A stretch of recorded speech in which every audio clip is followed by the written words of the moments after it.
What happens when the past recognizes you before you're ready to recognize it?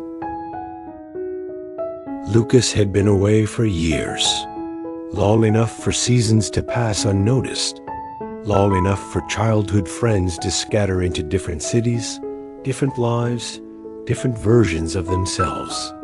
Long enough that returning home didn't feel like coming back. It felt more like stepping into a photograph. That afternoon, the entire town had crowded into a small cafe to watch something important. The local high school baseball team, once the pride of this quiet town, had somehow made it to a national tournament. For most people there, it wasn't just a game. It was a piece of their identity, a shared memory stretched across generations. And Lucas? Well, Lucas had once been part of that story too. When Lucas pushed open the cafe door that day, the noise hit him first. Laughter, shouting, plates clinking.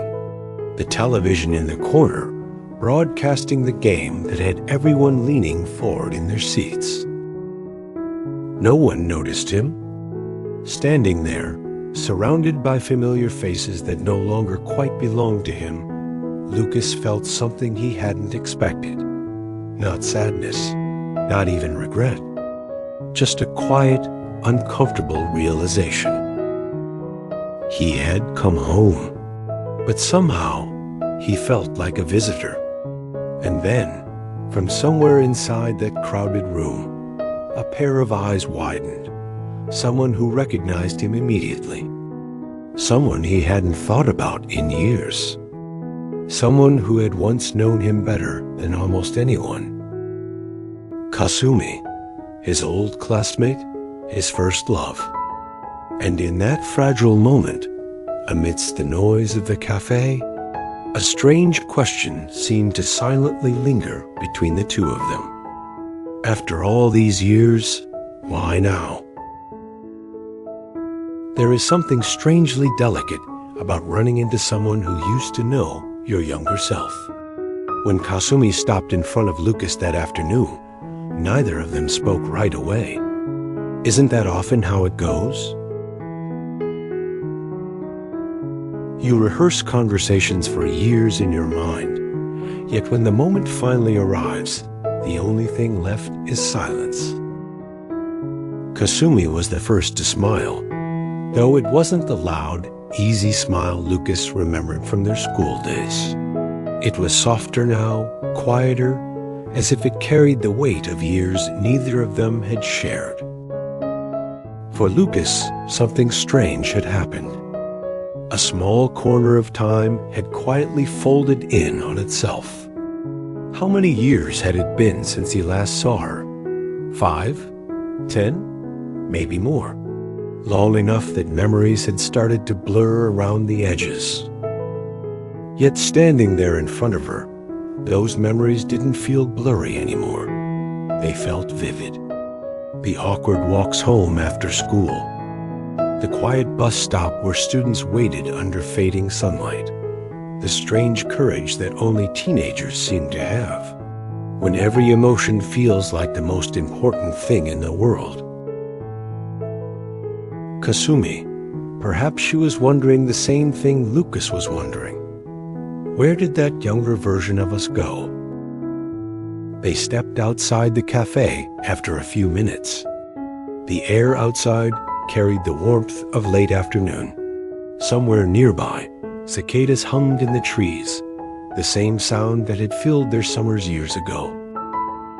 It was strange how quickly the town began to feel smaller as they walked. The streets Lucas once knew by heart slowly unfolded again beneath his feet.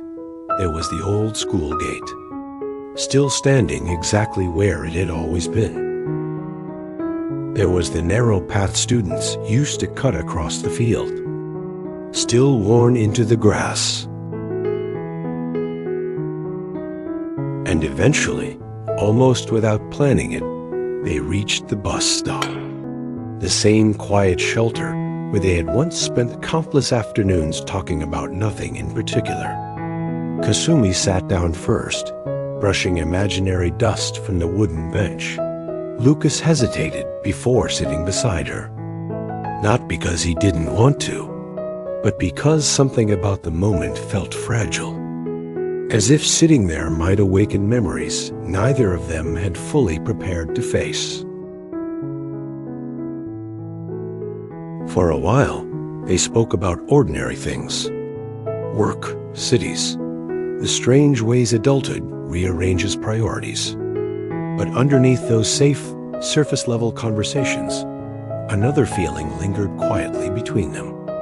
The kind of feeling that doesn't ask questions out loud. The kind that simply waits.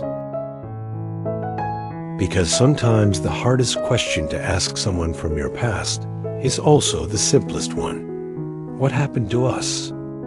And perhaps even more unsettling. If life had unfolded just a little differently, would we still be sitting here the same way today? A moment when conversation fades, and the past begins to speak louder than words. Somewhere in the distance, the faint echo of cheering from the cafe drifted through the warm air whenever the door opened. The game was still going on. The town was still celebrating. But here, time seemed to slow down just enough for something else to surface. For years, he had quietly carried a strange regret about leaving this town. Not a dramatic regret. Nothing that kept him awake at night. Just a small question that surfaced now and then. What if I had stayed?